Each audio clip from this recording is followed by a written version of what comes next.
Commanding Nations will arrive as early access, Tempest Rising Dev Log 1 is online, and THQ Nordic fell in love in the RTS genre. Welcome to MarkJFoxCnC.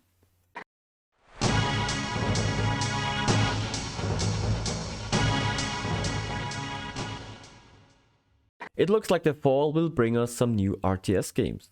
7 Vault Games are releasing their upcoming RTS game Commanding Nations as early access title in September the 3rd. The early access features Golden Island and 1v1 map, 2 factions and more than 18 unique units that you can choose from as well as a skirmish and multiplayer mode. They plan to slowly add gameplay elements as the developers progress during early access. The playable factions are called Scavengers, which are guerrilla warfare troops, and the Hunk Corporation, which are slow and heavy. There's also a third faction called Raven planned, but this faction will be added in the later state of the early access or maybe in the finished game. The developers saying that Commanding Nations is inspired by the classic RTS games but made for the future. I haven't played it yet because I don't have access to it, but in a quick overview of the screenshots and gameplay videos, the game has some similar mechanics like Generals.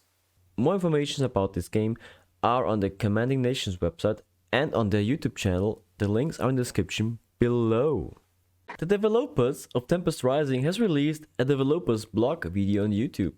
The game design lead Brandon Castile, aka Wayward Strategy, talked about that the big focus in development is currently on the single player missions because there is a lot of work and adjustments to do. Creating the cutscenes between every mission is a long progress, and as we already know, 2 of the 3 factions will get a campaign. And no, we will not see Brandon or any other developers as actors in the cutscenes like Westwood did in the first Command & Conquer game. The cutscenes will be created in the Unreal Engine like the rest of the game. But he also said that multiplayer is also a very important part of the game. He also talked about a unique unit for the GDF, which is called Scrambler. It's a late tier harassment unit, can become invisible, is fast and can shoot at air and ground units with his long range missiles. The game testers are loving it. Brandon also describes about the unique resource system which every faction will have. The Dynasty can change the function of their power plants. They can switch their modes between producing power and speed up production. The GDF is collecting intel through any kind of combat and spend it on unit abilities and units. The video also shows some new in-game footage with units like an artillery and a battle between GDF and Dynasty troops, maybe from a single player mission? The link to the full video is in the description below. THQ Nordic is not only releasing Tempest Rising next year, they are also releasing a medieval styled RTS game called the Valiant. And the release is very soon. On the 19th October, everyone can jump into the team-based RTS game, which also allows co-op and competitive multiplayer games. The Valiant featuring a variety of units from sturdy swordsmen to swift cavalry. Choose teams of heroes and support squads in 15 handcrafted thrilling single-player missions, each with their own cutscenes, voice journals, difficulty settings and more. Combining hero skills with weapons and gear allows you for a massive range of hero builds. No price was known when the video was recorded. The game will be available on Steam, Epic Game Store and on GOG.com.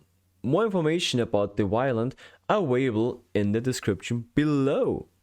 Electronic Arts will shut down their online services for the Xbox versions of Command & Conquer 3, Kane's Wrath and Red Alert 3 at November the 9th. All games due for the server shutdowns are Xbox 360 titles from 2007 or 2008, giving them almost 15 years of online functionality. The Command & Conquer titles are still available on the Xbox Store and were made backwards compatible a few years back. The PC versions of the games have already lost their official online functionality in 2014 due to the shutdown of the GameSpy servers. Space! Last but not least, the developers of Tempest Rising are also working on another RTS game which will bring an answer to the very old question: Are dogs or cats the better pets? Exactly. In Warpaws, you can control an army of dogs or cats which are driving tanks or flying planes in an alternate World War II inspired armament.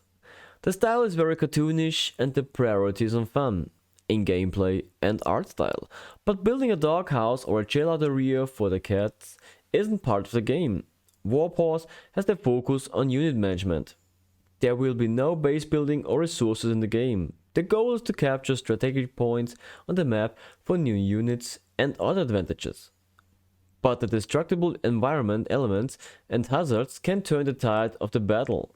The single player campaign gets supported by animated comedic cutscenes, and if you want to clear the question of the better pet against your friends, you can do that on the virus multiplayer modes. A specific release date isn't announced yet, but the planned release year is set to 2023.